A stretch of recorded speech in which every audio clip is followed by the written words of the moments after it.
academic achievements or, DECA or Quiz Bowl or science fairs or debate stuff, right? We don't get as much of that reported. So maybe we can get a message out to some of the principals and say, we'd really like to recognize all of the achievement that's happening on, in our schools, where people are placing in state and national competitions and accomplishing really great things, so. I agree.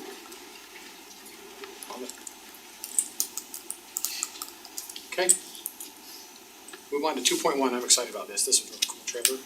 3D financial visualization of Harriman City. Trevor, welcome. You're not in a costume tonight. I am. He's an analyst. Parading as an analyst tonight. You're killing He's that, by the usually way. a turkey, but Turkey. Always. Trevor, you've been a fun addition, man. We're happy to have you. Thank you, Mayor.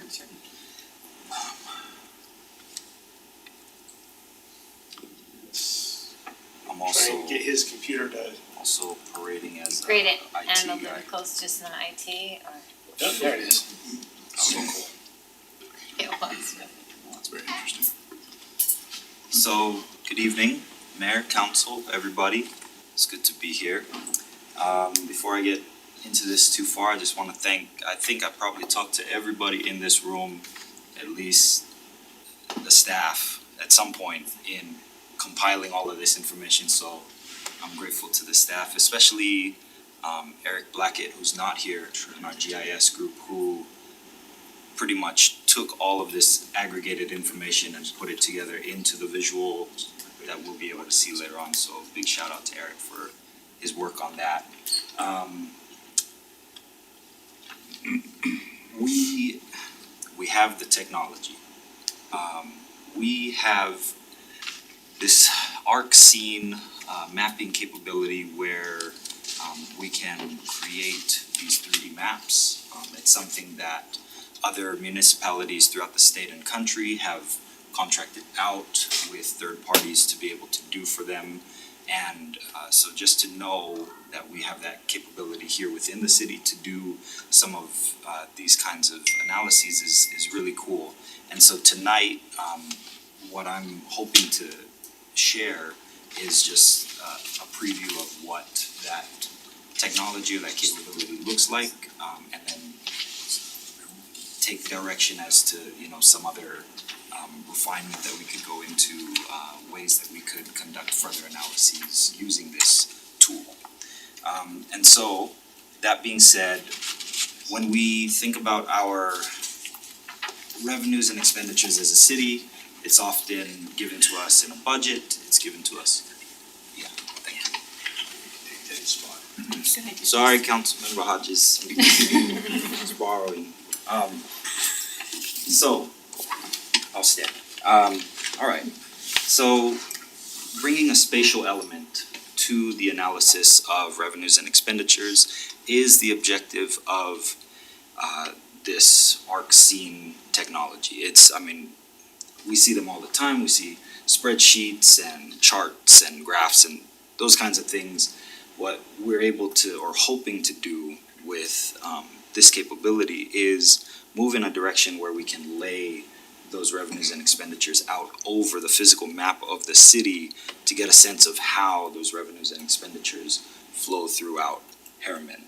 And so, again, I just want to stress, tonight, to make an analogy, I guess, I'm showing you the pickaxe. I'm not showing you the gold that we mined out of the mine, right? So you're gonna see various bars of colors and that kind of a thing, but really this is just kind of to let you know what we're possibly capable of doing, and then get into your feedback as to how we can utilize this tool in a way that forwards the council's agenda and betters the city.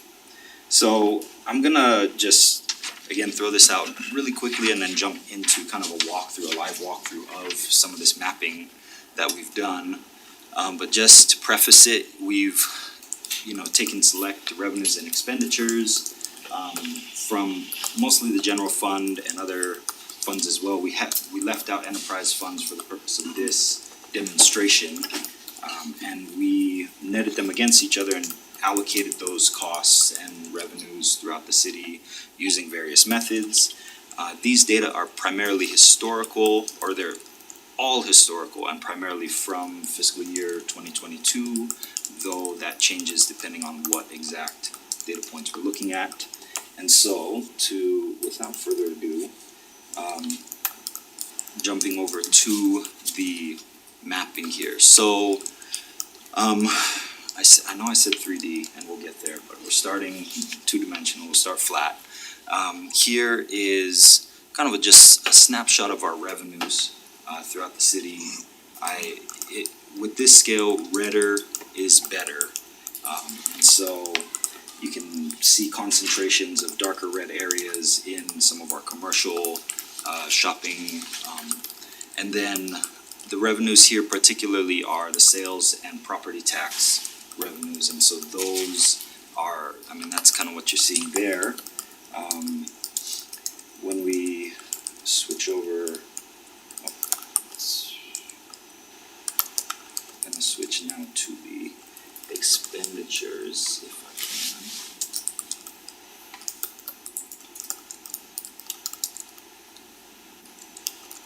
So here with the expenditures, again, taking a look at the city, darker red, more expenses. And so you can see, I guess, some of our higher density home areas. We've got, Butterfield Park, for example, is showing up. And then, there are various levels of costs that are being spread throughout the different areas within the city. What kind of expenses are we talking about here?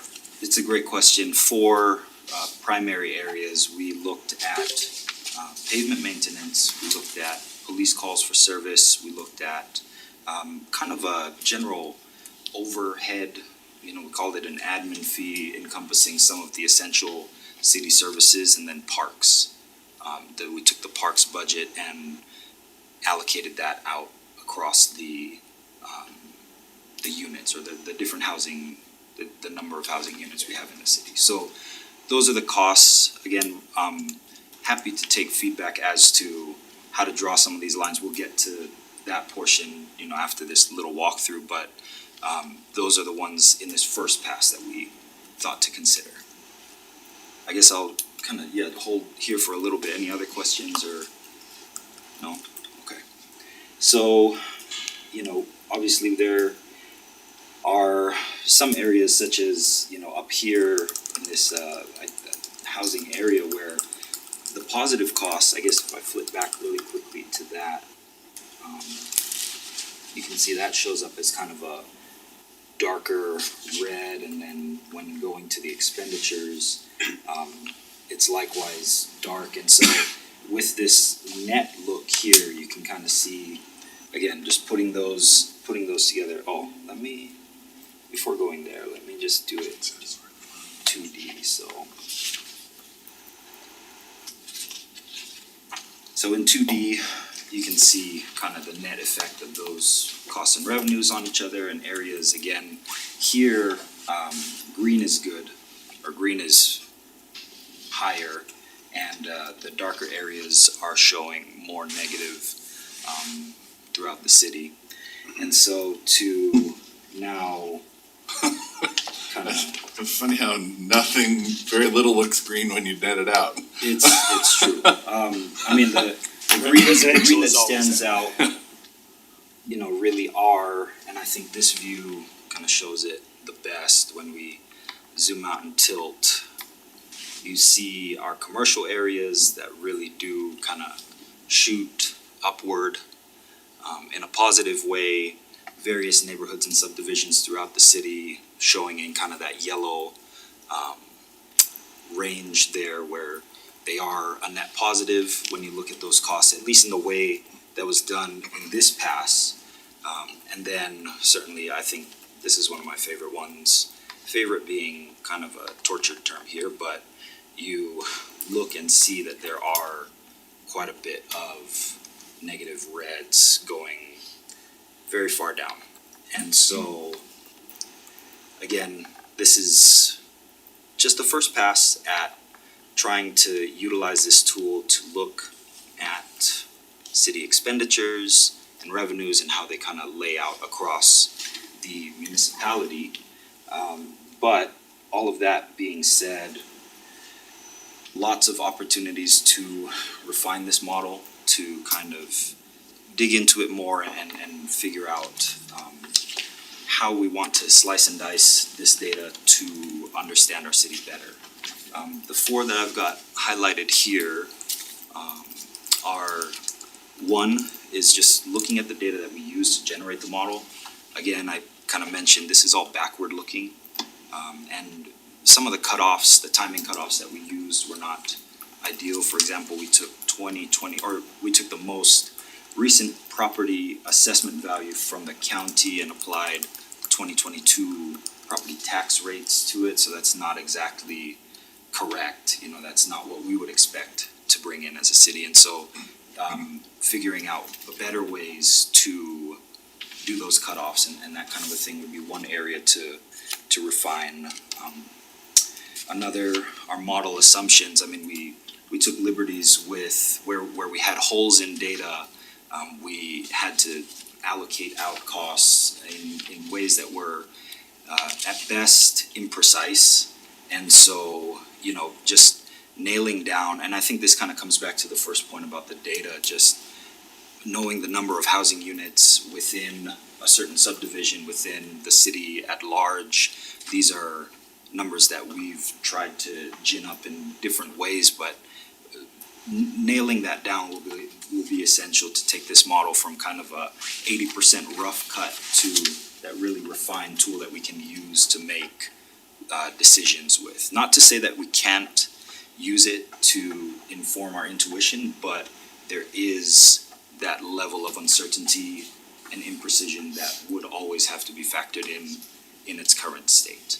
Yeah, I think there was a Go ahead. a request a while back, well, when we approve this, what does that actually mean? So that's the hope, that we're looking backwards, but we can then take that Turn it and into a apply it forecasting to a potential development and see, well, this is what we would anticipate from that. Yeah, cause we've talked about that before, like, what's the financial impact of changing something from agricultural to residential zoning, or residential to commercial, or commercial to back to residential, those kind of. So that is our hope with this. This is version 1. We're already working on a version 2.0. I don't know how many we're gonna end up with before we refine it, cause those are the kind of things, as we start looking through, it's like, all right, and I wanna steal Trevor's thunder. He's done a ton of work on it. I've wanted to do this for years. I didn't have anybody who actually knew how, so. I also don't know how, and that's the great part about this, is just figuring it out. You're willing to figure it out. We're That's- making, we're building the plane as it's crashing, not as it's flying. I think we're really indebted really to Eric and Steve and everybody in GIS for just having this capability and those tools to put this kind of a thing together. I'll go with number 4, the research questions, before number 3, the line drawing, because that idea of switching zoning and kind of what those impacts may be is one of the questions that really is obviously not just intriguing from a academic standpoint, but pertinent to many discussions that are going on. And so the idea that we might be able to, once we've got this model refined in a good enough way, we can take essentially a financial sample almost and cut out a piece of A110 and cut out a piece of MU2 and look at them side by side, and okay, if you tell me this density, what does that mean in terms of ups and downs, ins and outs for the city? And that that informs those conversations about, as we grow out, what kind of zoning ought we to be looking at in order to build the city out in a fiscally sustainable way, among other things. Yeah, this would be great for And then legislators, yeah, exactly. I knew you were going.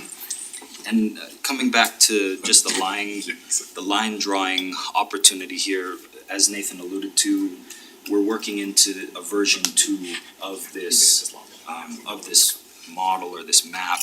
And in that, we're noticing that there's a need to kind of group together parts of the city at a level bigger than the subdivision, but smaller than, say, the council district or something like of that magnitude, maybe 10 to 15 cuts as opposed to 4, but also as opposed to 70 or so that we have right now.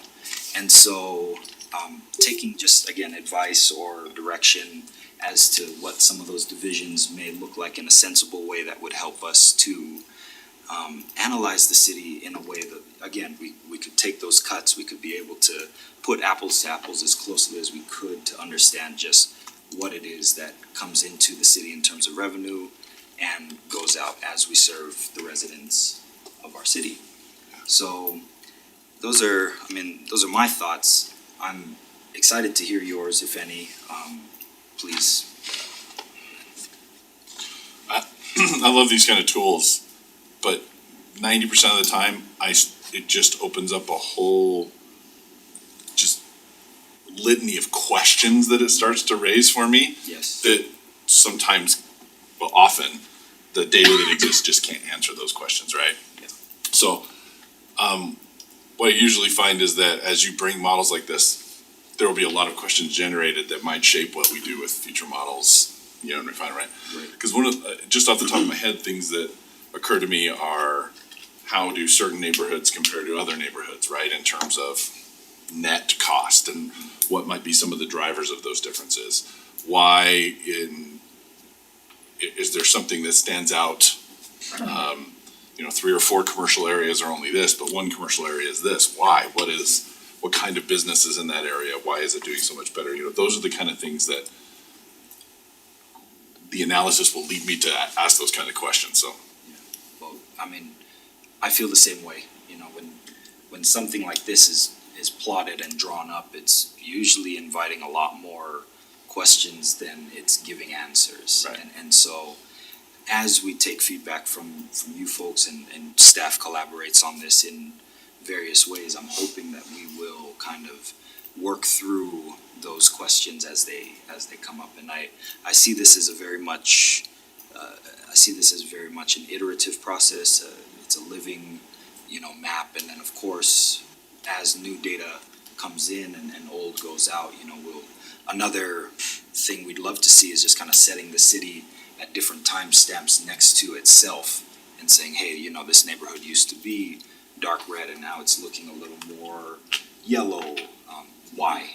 Again, coming back to the why question. So many why questions. lots of Yeah, and I think it'd be helpful to be able to revise it with cuts based on zoning, cuts based on density, cuts based on age, cuts based, all those kind of things and compare them. Yeah, we were talking about this yesterday, that sometimes our zoning doesn't necessarily line up with what is there, right? You can have A110, and then you've got some Rs that are the same thing, so really looking at that density might also give you a different perspective than just. The zoning, right, yeah. Yeah, and it's different, like, I think if you have different areas, like maybe the Rosecrest, the older developments in Rosecrest versus some of the newer developments, they might still be the same zone, but what is the difference? Or even the same density, but because it's Yeah. 15 years older, the roads need more Exactly, cuts, what's, yeah. yeah, those kind of things, because now the asphalt, the needs and things like that are there, but at least it would generate the questions to poke about the whys. HOA versus non-HOA. Yeah, exactly, all those kinds of things are good questions.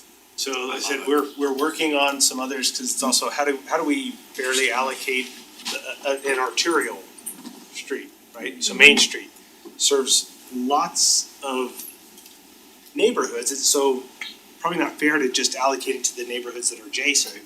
So we are talking about Yeah. and kind of brainstorming fair ways to allocate some of those things, your parks. Again, they're open to everybody, so it's probably not fair. All the to traffic allocate engineers, that. they seem to have that down, I know. Okay, Bryce will help us do that one, so that's, but I think those are some things going, so this is we say 80%, this is a first draft, kind of look at it, show you what some of the tools are. Hopefully, I would love to be able to use it with a legislator and say, well, why are you opposed to this? Because this is what it does to us. I mean, we can't sustain, not every neighborhood can be a negative, right? And eventually we go out of business. So We could be a leader in this right now. I mean, we can, this community Yeah. on this. It's great stuff. Great I- job. More to come. I think I think the challenge is when you get better data, it can really challenge assumptions or ideas you've had about how things are. It can really turn things on their head. Yep. And I think it behooves us as a council to be open to seeing what the data says and what it doesn't say, and incorporating that into our decision-making appropriately, right? Unless it says we're wrong and we don't. Yeah, right, then we ignore it, right? The model's broken. Model. Garbage data in, garbage data out. That's right.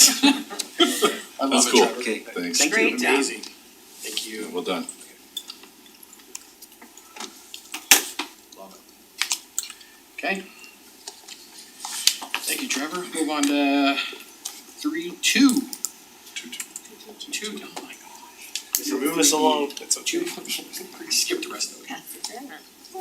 Move to Steve's consent agenda. 2.2, economic development quarterly update, Blake and Sandra. This was just a memo provided in the packet, so if you have any questions, Sandra's So staying a little I- later to answer questions. I did get some feedback from Counselor Henderson that when we name him, if we can get the address or Yeah. something, because the names, if you remember, I did it with all the employees, asked them, do you know where these are? Some people knew where they are. That came up, and so Okay. something we'll add, an talking address about the or a map commercial that shows centers? you what Yeah. those names Name of are. the We'll give a map for 2 quarterly updates and then a quiz on the third. Yeah, some of the names showed up and I'm like, I don't know where that is. Okay. We'll get some. But Yep. this is awesome. This, like, I keep reading, I'm like, yes, yes, yes. There's Exciting, actually a lot exciting going news. on, Yeah. and there is going to be continuing a lot. It's so fun to drive down Main Street and look over and you see Grodd. Anthem's really coming together. Yeah. No, thank you for all the hard work and thank you for giving us the report, cause sometimes it's like, I don't know. People will call you and you're like, I don't know, something's going in there. So it's nice to know that. Yeah, there's a lot, and there's a lot that's not on there that we can't talk about, but Yeah, What's happening? yeah, for sure. Yeah.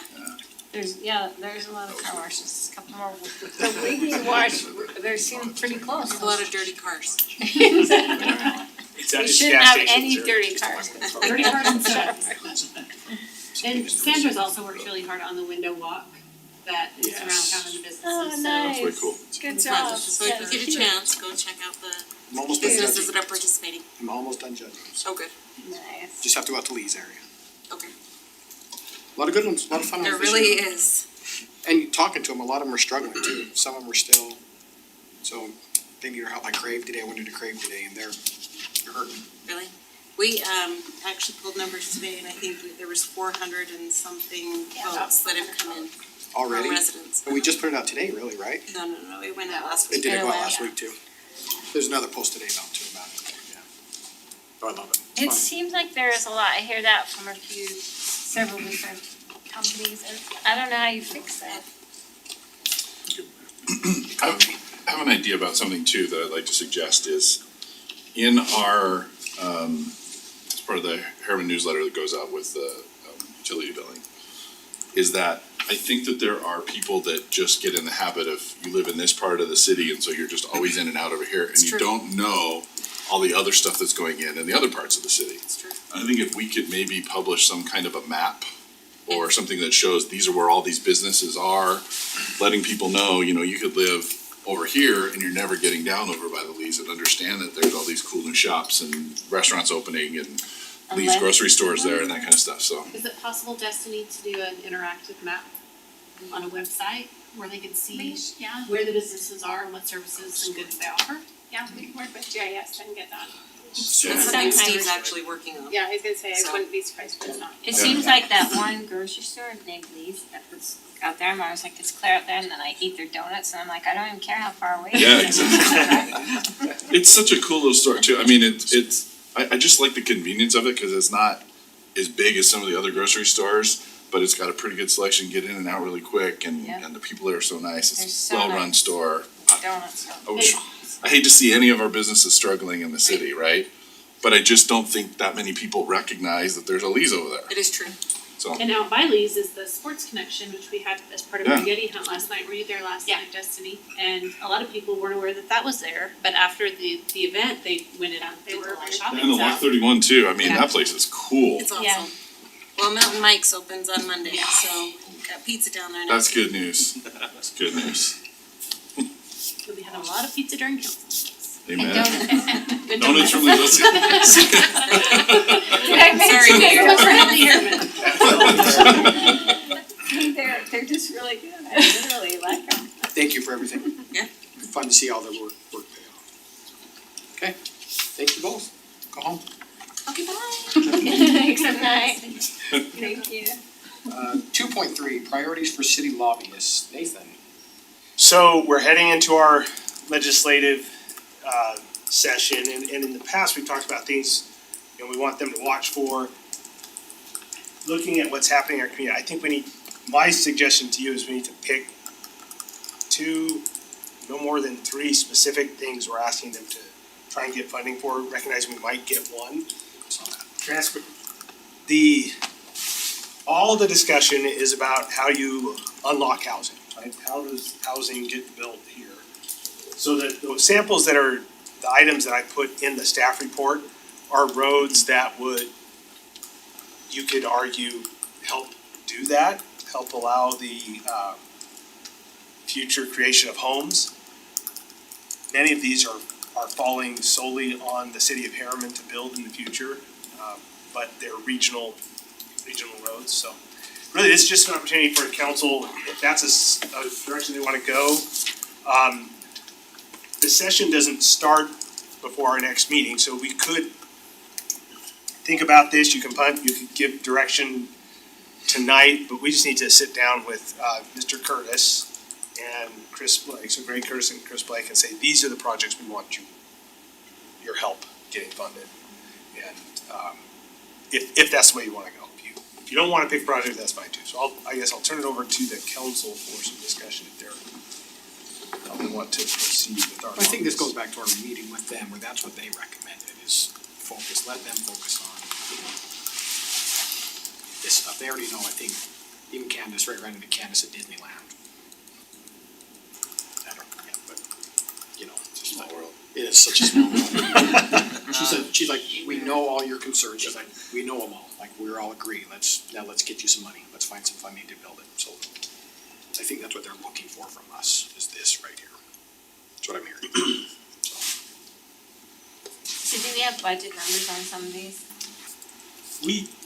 Some of these we will have numbers that we can, I think almost all of them probably have a number, ballpark number we could ask the state. Cause I think that's important in addition to the naming them, let's have a good understanding of, hey, here's our 3 projects, we need X amount of dollars, here's what they are, here's why we think that they're gonna be helpful to work towards your $150 million. 138 sites.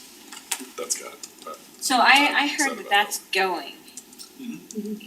I mean, We can talk about that later tonight in the Okay. regular meeting, but, preview for that, the developer has agreed to pay for that, yeah, well, to build it. Agreed. We Build it, have, that, yeah. we have reimbursement agreements through their development agreement that we have to reimburse them for that. So any funding we could get on it could help us offset that cost. amen. yeah. And the school district, we could save taxpayer money on both sides. So I think, Those 3, I think those 3, yeah. I think those top 3 are. I mean, the other stuff is important, but I think what gets their attention is the road. Yeah. We can That's really probably demonstrate all of it that will help with housing projects, I think. Water definitely opens up housing, right? Yeah, anyway.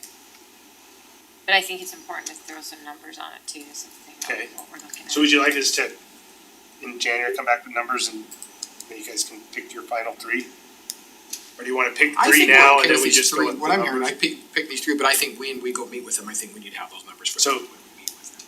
So they weren't necessarily in order, Blake sent me the transportation ones and then Justin sent me the water ones, so they got put in that order. What do you guys think priorities? 138th? I guess where are we weakest at, are we weakest in our budget on everything, but on our water or So- transportation? So Or do we need most help with? Budget's going to be water. There may be some good momentum already being, pushed towards the 7300 West. Okay, And we have our development partners up there putting together a full plan set putting together an engineer's estimate. It's gonna be a shovel-ready project with a lot of, support already. going And there's, into session. there's a good part of that that's on us to build, so if we can, that may be one where we can leverage their abilities, they seem to be able to get money all the time, if we can leverage to get our part in Amen. there. I love it. Let's put that one then. 6,400 from 118th to 100, that's solely on the city through the Creek Ridge agreement. There's quite a few homes that would help as SLR moves forward. Now, those are not, those are built for rent that they're talking about right now. The legislature's seems to be focused That might change. at Homeownership, this Yeah. certain moment on homeownership. but they're smaller, right? They're These, not- yeah, these are, these would definitely be those smaller styles, but they're intended to be rental. So I don't know how that one would play, but I do think we could make that pitch for that one as well. Water, some of these we have, some of the bond funding, but then there's others where we need to do it. I'd look at Justin and say, well, I don't know which ones are the most. The majority of these ones are to do with secondary. to charge and drive pipes. And so I don't know, and maybe I don't like to kick the can for another meeting, but it would be helpful in my mind just to know what kind of dollar figures we're at, cause if we're like, oh, these 3 projects would be 5 million, but these 3 projects would be 50 million. I don't know. You know what I mean? Cause it's easier to, Yeah, 6400 West isn't gonna be cheap. yeah, I just need to understand because I would rather go, okay, we Across can the maybe minus, get this one street one, but if we combine it with 3 of the water things, we can kick out all the water ones in one street, you know what I mean? So we know how much money we're asking, Okay. cause they're gonna allocate us a certain, well, I don't know, they might not allocate us anything, but, We have a lot mhm, easier time to get certain dollar amounts than we do to get other dollar amounts. yeah, exactly. Do you think we have time if we wait till the 10th? Will that be early in the state's budget process? So one of our partners once said that these monies are all at the end, the big transportation ones. So we should be okay. But there is probably some value as we pick these, we have frankly a few of our partners who are very good at it are involved with these, so we may wanna sit down with them and say, hey, we want to work together on this and see if they happen to usually hire our same lobbyists, so it shouldn't be too much work, but Does that make sense to you though? I do, I think there's some, I think what we should be prepared for is ask for several of them, focused on them and recognize if you get one, that's good. Yeah. Yep. So we Well, if can, we can get one and our Get some development numbers partners can get one, that's 2. Yeah, and that's the thing too, is I don't know, I'm not suggesting that partnering them wouldn't be good, but if they're already going after it hard and they already get yeses, then maybe we need to go after another one A hard different and one, see if yeah. we can Well, get that's, yes on maybe that that. comes out of that conversation too, though, that you go after that, we'll go after. Yeah, I don't know I just wanna make sure that the city's portion, the part we're responsible for is the part that gets funded, not Funded. the developer's portion, and then the city is still on the hook to I build their agree. part of the road, cause that does seem to happen. Okay, so we'll come back with some numbers for the, I'm looking at, I think we had. Yes. I have them all for the water. Okay, so we can just take this, we'll add the numbers, and then you can, mix and match and. Okay. And like you said, talk with them and just see if there's a strategy that we need to come up with. 2-4, final report on results of Heron Transit Study. Cool, yeah, so this one, we kind of talked about a little bit a month or 2 ago. We've completed the study, and as part of that study, our consultant built a ArcGIS story map. And we're gonna work with communications to get this on our website to kind of display the results, summarize the results. So we just wanted to run through kind of the final results. I'll go pretty quick. Feel free to slow me down because we have kind of talked about this before, but just wanted to kind of share the information that we found on this. So yeah, this is a website, like I said. don't know if it's too far away, but, okay, there we go. That you can essentially go through and it'll map out kind of what the study was about and give you kind of summarized results. So if you recall, this study was a partnership with Wasatch Front. We received some grant money to look at the corridors that have been preserved in Harriman for transit, but also look at any potential others that may make sense. So there's these three corridors kind of were already on the transportation plan. So this is kind of hard to see, but this is 118th South dropping down into Olympia. And this is the Red Line Daybreak Station, the end. So they all kind of connect to that as the starting point. This is the town center, kind of tracks corridor or transit corridor that's been preserved through the town center and then kind of curves into Riverton. And then this is 126 in the hospital. And then also a corridor that kind of comes off of that one and goes down to the community college and Real complex. So those are the three corridors that we originally looked at.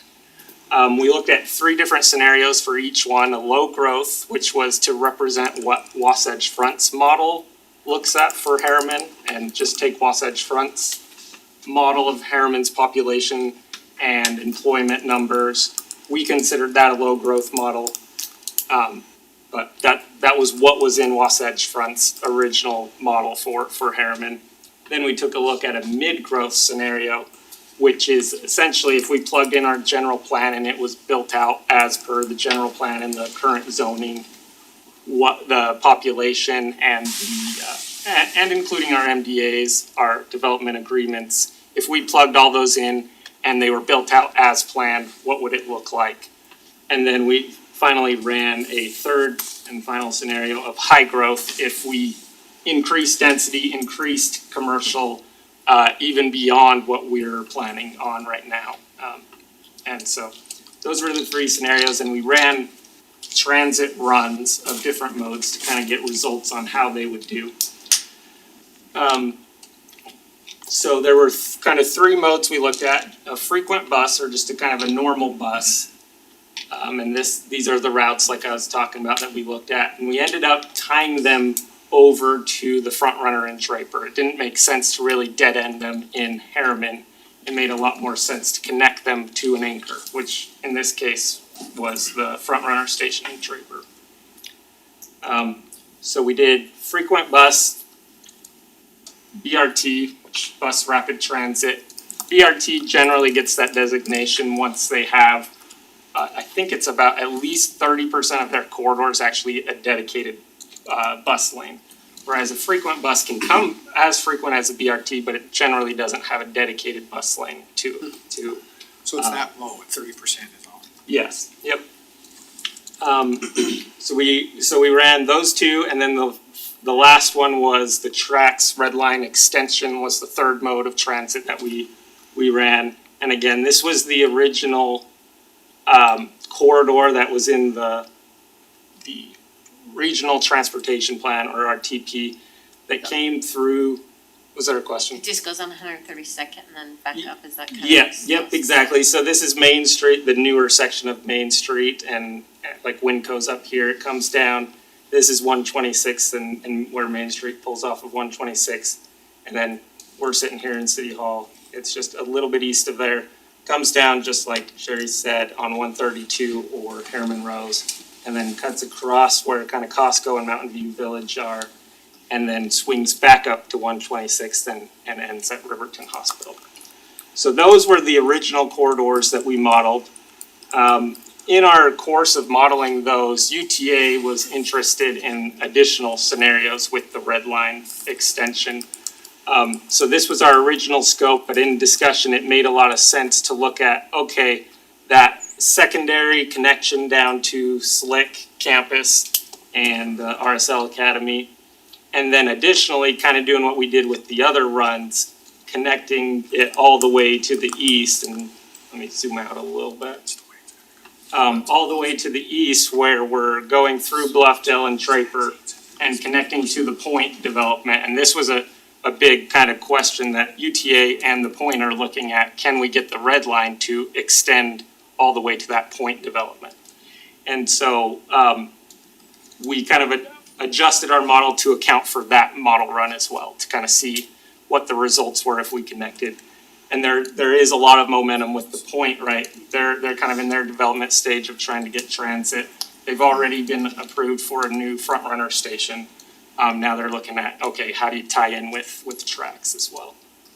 So with that, all that said, we looked at, okay, with these corridors, how do these all connect to existing homes and businesses? Kind of what's the watershed of these? And it's kind of hard because this is existing data versus what we're projecting where homes will be. So it's more of just kind of a buffer. Where are the homes around these corridors, the businesses, the jobs, and the population? So we looked at, again, into Olympia and looked through the town center. And then based on that, we kind of formed some preliminary stop locations to model and see, okay, with all that data, how many people actually ride the transit, whether it be a bus, a BRT, also a bus, or the tracks line. So A question really fast. Yeah. Where does tracks end in Draper? It goes the clear down blue to- line, is that what you're talking Yeah. about? Yes. Isn't it right down 123rd? Yes. And right there? Yeah, so it's on So- the opposite side of Seventh East or something out there? I-15. So I'm just curious, hopefully we could get this, cause if the Point wants it, it seems like they're gonna be able to convince them just to take the blue line there. So the Point really likes the red line with the new Bees Stadium station that's gonna be planned in Daybreak. They like the idea of connecting the Point to that Bees station, which would be through the red line. But you're right, the blue line's closer, but they would have to cross I-15, which creates a little bit of a complication on its own. So you're right, it's closer to the blue Yeah, line. like it's way closer to the blue line than But the doing all Point's that line. actually lately, at least from what we've heard, has actually been pushing for the red line to extend. So, and which Makes works sense out too, for because- Harriman because it would have to come through Harriman to Yeah, get there. yeah, for sure, it's way better for us. So, and with each of these modes, the frequency of stops changes. So on a local bus where they don't have a dedicated lane, they can pretty much pull over wherever there's room on the curb. So there's a bunch more stops. So you can see these little dots are all stops. You can click on them and it'll tell you if you, oh, it's not showing up on this, but it'll tell you how many riders the model showed would actually take that ride or take that stop per day, get on the bus there. So we have that for all the modes and all of the scenarios. Again, an interactive map that you can go in and kind of click on those stops and see how they perform. And again, for all of the modes, we did that. And so kind of to summarize all of that, there's this table which is a little bit confusing, so hopefully it makes a little bit of sense. But this map tries to kind of, and it's not as cool as Trevor's, we're not in 3D, we're in 2D here. You're an engineer, it's okay. But the symbology hopefully kind of gives you an idea. If there's over 1,000 people getting on that transit stop per day, then it's the biggest bubble. And then as it goes down in size, the ridership goes down as well. So, again, I won't jump too much into the details here because this is available for anyone to jump into and click into. But if there are specific stops or specific areas, so as we move to the BRT, you can see the ridership increases. More people want to ride on a BRT that's more frequent and has better travel time because of that dedicated lane than a frequent bus. And then as you go to a tracks line, the ridership continues to grow. You can see in the town center area does very well for both the BRT and the tracks lines. And that's based on mid-growth, so that's based on Yes. almost 200,000 people living here. Yeah, and that 200,000 is not just Harriman, obviously, that includes part of Riverton, part of South Jordan, the recent annexation into, but yes, that's kind of the population region was about a 200,000. Because when I saw that 200,000, I was just having a heart attack. I never saw those figures in any of our plans. Yes, yep, it's not just Harriman, that's the region. It's the southwest quadrant all Yeah. together. Like, Yes, exactly. So yeah, like I said, there's a lot of data here that you can get into and click Until the into. viewer starts up. But this kind of summarized is, okay, if you added up all the stops, how many people got on that transit, for each scenario? So I'll highlight the tracks over to the front runner, had the most trips. And then the second most was the BRT, kind of to that same area. And pretty close on trips, but the tracks, performed a little bit better. Sure. And so, in conclusion, both the BRT and the TRAX red line extension through the town center showed as very feasible options in the future. Obviously, there's cost differences in each, and so, as we kind of move forward in future transit, I think it's important to continue our push to bring transit into Harriman and look at, okay, these modes are feasible, we can make them work if we plan accordingly and work with our partners. And to that end, Wasatch Front has started a new look at transit in South Salt Lake County and North Utah County. So we're getting good momentum. This study kind of kicked us off, and I think we can carry that momentum with the regional transportation plan to kind of show the need for these kinds of projects in Harriman and the region. So. Any questions? I love it. This is cool stuff. Again, more data. And like I said, we'll work to get this on our website so that the general public can kind of view it whenever they want. Nathan, I wonder if this is just a side note on the lobbyist discussion that we have, these other things Oh. that we're interested in pursuing, you know, yeah. transit, Oh, that's a great idea. and other things that are kind of lacking in our area. Instead of just asking for funding, you know, a good we idea. really wanna push to get these opportunities here too. I love it. Good point, Wendy. Strong work. That's why we keep you around. Okay. But then everything would fall apart. You did great. That's good. The report was really good. You know, it's been a week, so thank you. It's been a week. It's been a week. Next fun one. Okay, 2.5, discussion regarding snow parking ordinances. Right, and Great, that's a good intro. welcome. Go, you have some videos? We do have No a video. video. Yes, there's a video. There's a snowplowing video that's in there. Yes, BA has a video. No, Justin and I. Fun video. It's Justin's. Yeah, bring this up. I think what this is, maybe you wanna tee up what Yeah. we're trying to show here with this video. Yeah, so essentially, we were trying to identify, as you know, we modified it to where you would try and push the parking to one side of the road. And so in the video, we tried to illustrate what that looks like to our plow drivers, and then also just, you know, our GIS team and communications team did a great job putting these videos together. So just trying to identify, some of these videos are showing how our plows go through, and on the larger streets and the smaller streets, how they'll start in the center and work out, to just try and illustrate. We'll likely put this on the website so that our residents can understand what that happens. So there's just a few videos here that illustrate some of that. So this is just showing how the snowplow driver will work from the center out to clear the wider streets. And then this is showing, you know, cars parked on one side of the street. And you can see you have space. There's obviously multiple different views here. And then as we go through, cars parked on both sides of the street. And then what that looks like to our plow drivers. Oh, holy crap. Just take out a few mirrors apparently. And this is good weather. Yeah. Yeah, this isn't It was snowing. cold. And the people are It was actually cold. touching the curbs and Yeah. a little bit out in the Yeah. road. And there's not garbage cans and those types of things, right? Exactly. So. And this is going into a cul-de-sac. We use a smaller truck on the cul-de-sacs. This is a smaller dump truck, so it does make it a little easier to move around. As you can see, sometimes it's difficult. You have cars parked in the cul-de-sac, basketball standards. A lot of times those are moved in the wintertime though, but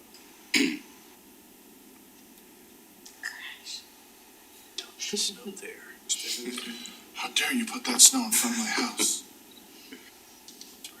It's hard to see, but there's a, well, on the bottom, or the top, you can see at the bottom, there's a Jeep there. Yeah.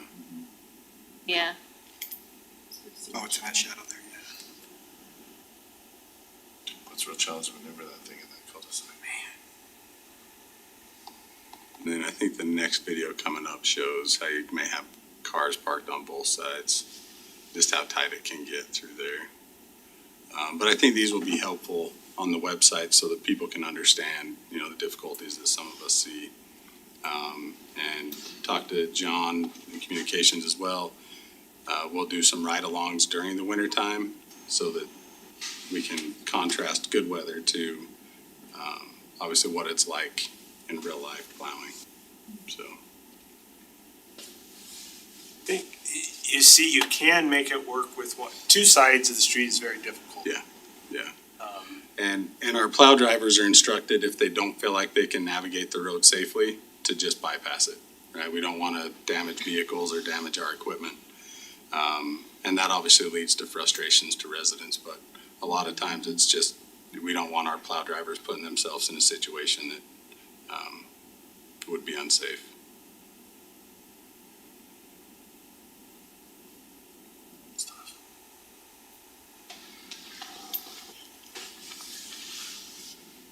And what Harriman employees that live in that cul-de-sac.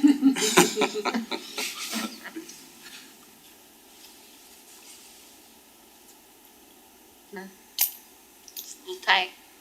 Yeah, it gets pretty tight. You can probably skip to. Yeah, we can probably skip this one. This just shows the wing plow and how we would operate on a larger, wider road. And we do it several different ways. We have the wing plow, and then also we'll do tandem to where we'll have another truck following, shift it off to the shoulder to try and plow it all in one pass. That's cool. People so confused when we had a They snow. really one. were. When you do it. Surprised we didn't get emails. Long leave. Practicing. Yeah, that's cool. So, at any rate, that's essentially what the videos look like and some of the challenges we see. We're gonna film again when we actually have a storm, so we can get a better idea, but. Nice drone work. Yeah, great. drone guy's good, man. It's working. Thanks, Des. So I guess I would add to those videos, everybody's driven in the snow in the winter, it's a lot harder to see, so that happens with plow drivers, they're pushing, that mist is coming off the blade, and all these photos are also on flat ground, so now transition this to all the hills and things like that, trying to get between the cars, it's gonna become harder. So you've seen in the staff report, there's been some changes. Last year, you weren't able to park on the streets, and a snow event wasn't really defined, so if there was snow coming down, you could be ticketed, but now there's a definition for an inch or more, or if it interrupts potentially plow drivers, so we can say, okay, there's an inch on the road. That's the snow event, and then it's shifted everybody to the even side of the streets. If we get it that way, I think it's easier for enforcement to go out and be able to enforce people that are parking, you know, on the wrong side of the street. We're never gonna have 100% compliance, people will park on whatever side they want, but that's their choice, they can be cited, but this was a good way to do it, as you saw from the videos. It enables the plows to go by and not have to worry what's happening on the other side of the street. Like any city, Harriman has residents that have more cars than there's parking spaces in their driveways. You know, they may have 4 drivers and only be able to park 2 or 3, so there's always going to be cars that need to park on the street. So I think this was a good way to go, instead of making it so nobody can park on the streets, it's a good compromise.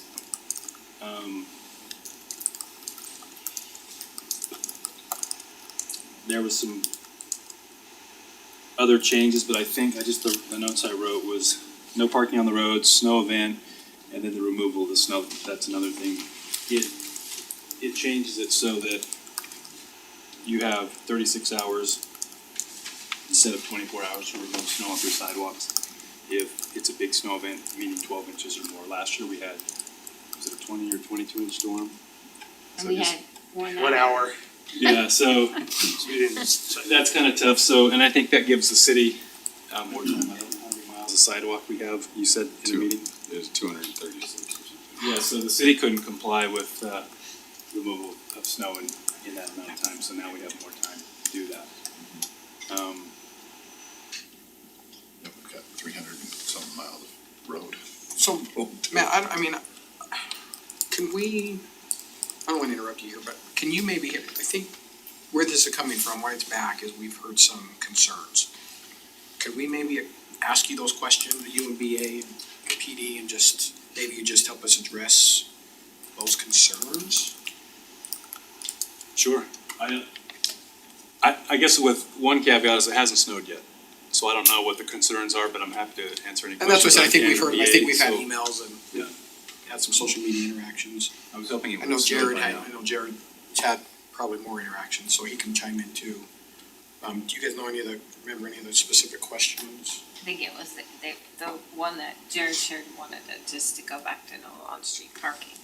Yeah, During- that was a frequent, comment, from the feedback I got was allowing on-street parking during a big snow event just leads to the roads not ever really getting plowed right, you know? Cause you get so much of this going on and cars are getting buried and there's people complaining and the road isn't necessarily plowed straight, so people are driving, trying to get around each other. There were complaints about some of the, with the slopes on some of the roads, having to pause for another car, you know, going around cars that are parked on the street can create, issues under a major snowstorm, you know, sliding and Action, not being yeah. able to stop and those kind of things, and then restarting on the hill, that kind of stuff, so. There was a general feeling that there are areas where on-street parking is the only option in some neighborhoods, right? We've had people come and say, telling us we can't park on the street means we don't have a place to park at all.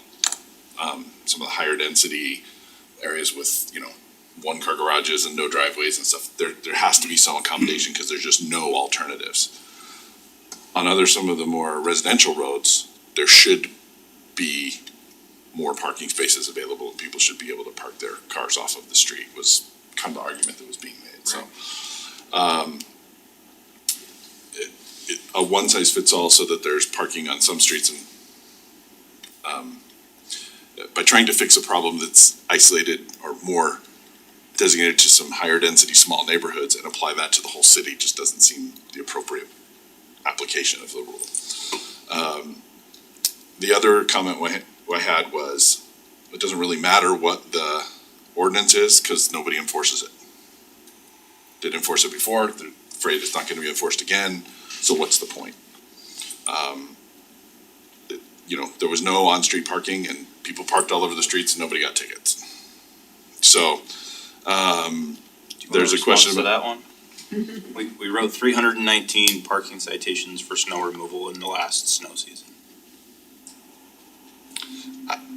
And I can tell you the end result of those parking tickets that we were able to find at the parties, what the stance was from the city's position.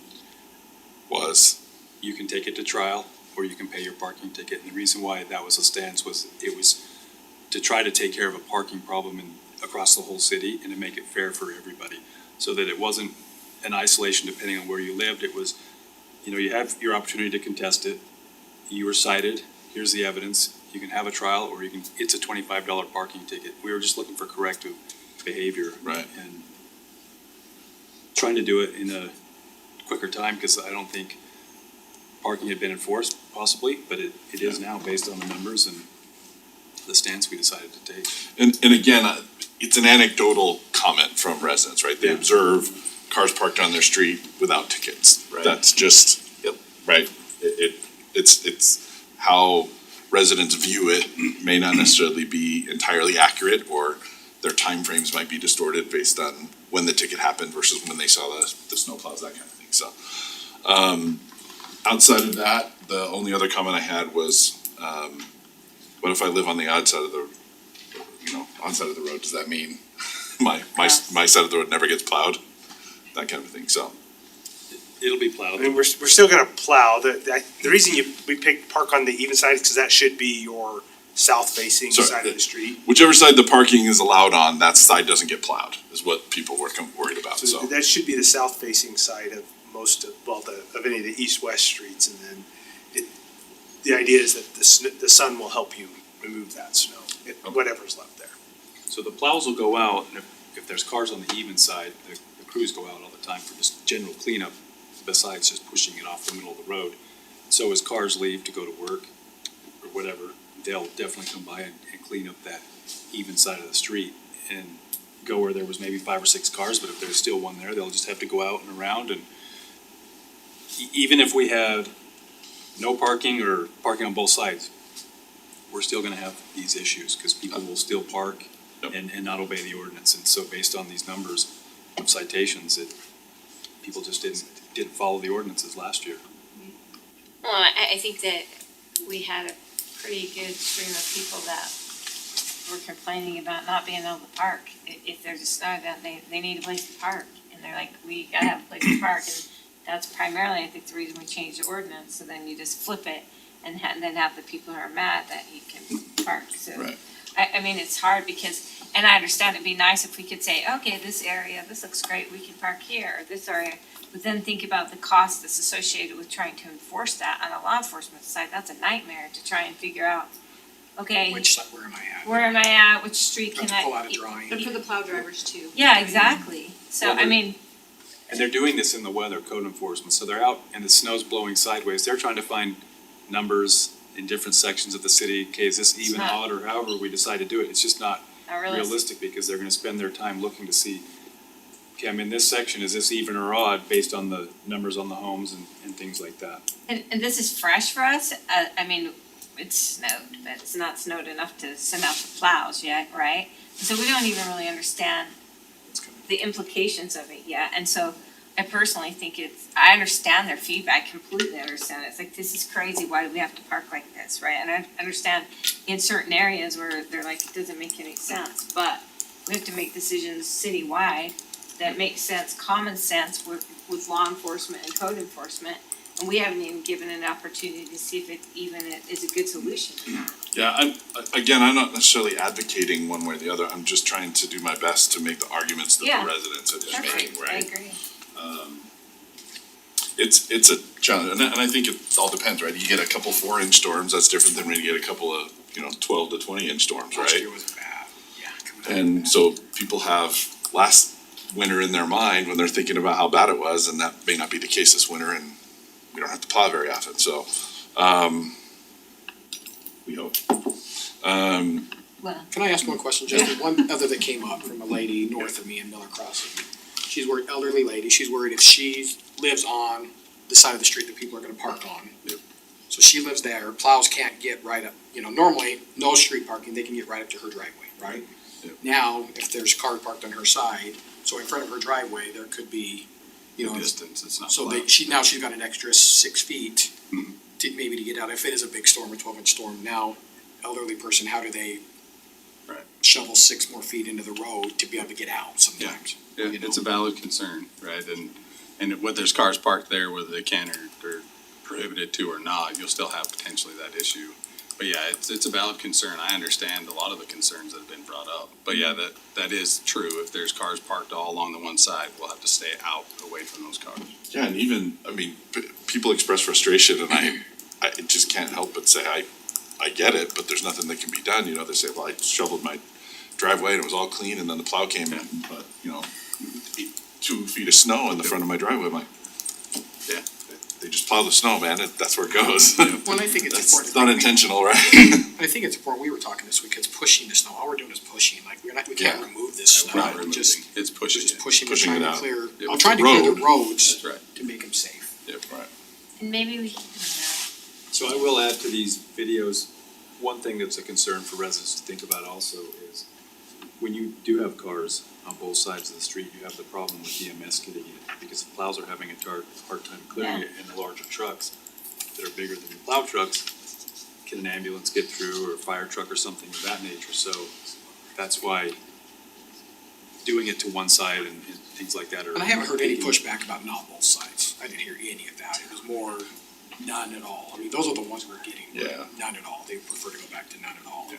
Those are the complaints we had. Yeah, They'd exactly. rather go to no street. And- Maybe and we it's- can have. Either that friends- or lack of fairness or something that their side of the road would, the even side of the road would never get plowed. Maybe we can have some sort of a community service sign up that says, this lady cannot plow her, she cannot shovel out, could somebody sign up to help this lady? I think those kind of issues are social issues that the neighbors should be helping out with, or, you know what I mean? I'm not suggesting everyone does, but it just seems like there should be some sort of an avenue that she could call a number and there's 12 people signed up that would go help somebody I think shovel of one out. that should be doing that, but I mean, that happened a lot last year on that community service Facebook page. A lot of people reached out on that one and said, you know, hey, so-and-so, I need this, and boy, everybody was. Yeah, Herman Happenings too, you see it on here, people are willing to jump in and help in this community. I They think are. so too. So I think that helps alleviate some of those things if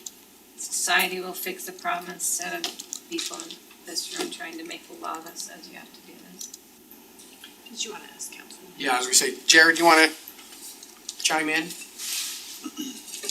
Is it do half- my best. I'm in rush hour traffic in Vegas. Oh, oh geez. are you on the race course? It's a parking lot on I-15. So a couple of just major points. One is to Sherry's point, and I think several people's points, there's no way to know what the unintended consequences are until we try it. Where my fear is, and where I sympathize with people, and where I actually think we're maybe in trouble with this, is the unintended consequences. We're trying to solve one problem in a handful of areas. That because we're using a one-size-fits-all, we might help solve that one problem, and we potentially create others in other areas. So, and I'm not, again, like Steve, I'm not advocating one way or another, but I think that we need to keep accurate data, right? So, data on the problem we're trying to solve, and then the problems that it's going to create, right? Because right now it's no parking, and there are some people in some areas of the city that have no choice, right? Say we can't park on the street, we have nowhere to park. There's many other areas in the city, and I think we've seen it already with the storm that we had, where fortunately we didn't have to deploy the plows, but we told people to park on the street, so they did. Right? Whereas before those people would get off the street. So there are unintended consequences I think we need to just track and revisit. Anytime we change something like this, that would be the case. So those are my main.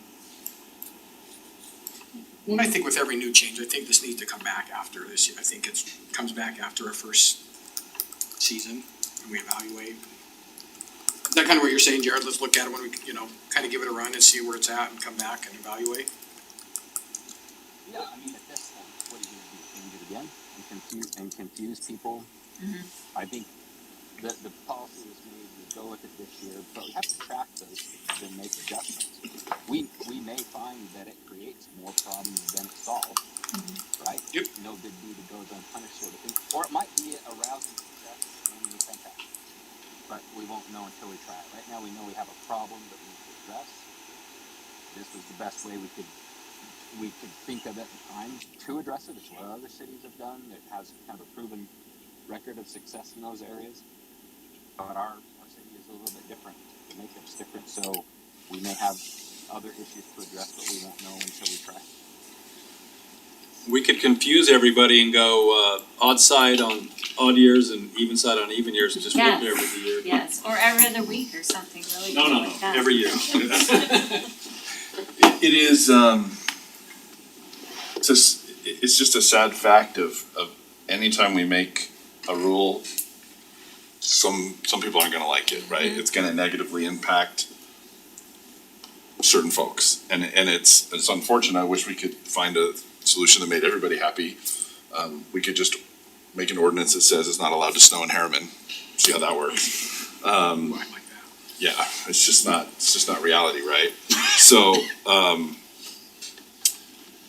I think it's important that we get feedback from residents, and when they're upset and they're not liking something, they give feedback, and I think it gives us an opportunity to consider or reconsider why we make certain decisions, what are the alternatives, is this the best option we have right now, but I think Jared makes a really important point that we should have a, follow-up report on this in, spring or the early summer. It says, this is what we found, here's how many tickets we had, this is, issues with plows getting into streets, anything, whether data or even anecdotes from the drivers about certain things. I think that's all important information that might help us decide whether or not it needs to be revised in the next year. And we can provide that after the first major storm and Yeah, we can. send that information out to you all. So at least you have an idea of what That'd be good to see how After we mix how it's going in real time, that would be good too. Yeah, And anytime you wanna go out with the drivers, more than welcome. Welcome to. You're welcome for that 2 o'clock in the morning call out. I love it. I'm gonna do that No, when I it's agree done. 100%. It's just that we made the change, have no idea what the impact is gonna be yet. We gotta figure it out.